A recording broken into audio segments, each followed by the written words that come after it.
Jums bērns nevar atstāt uz 2 minūtēm. Sievietēm arī esot privātā dzīve, un tāpēc viņas nekautrējās atvest mūsu bērnus uz servisu mūsu darba laikā.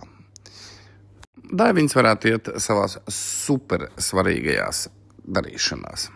Bet darbiņi jāpadara, un Kristiānam bija ideja. Viņš bija pasūtījis personalizēto pasaku, lai mēs mierīgi varētu pastrādāt, kamēr bērni klausās pasaciņu. Reiz kādā lielā un aizraujošā vietā, ko sauc par autoservisu, satikās 2 labākie draugi. Tur bija Aleksandrs, drosmīgs pētnieks, kuram jau patika rādīt ceļu.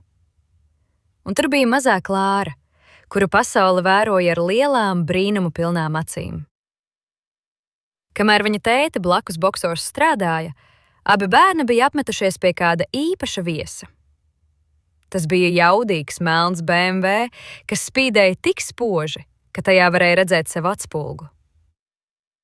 Aleksandrs piegāja pie Klāras, kura zinkārīgi pētīja lielos, platos riteņus.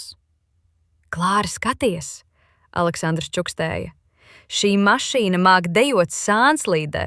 Tas ir drifts. Klāra pacēla galvu un klusi iesaucās. Brum, brum, rādot uz mašīnas priekšu. Aleksandrs paņēma sev mazo rotaļu mašīnīti un sāka to virpuļot pa grīdu. Skaties, Klāra!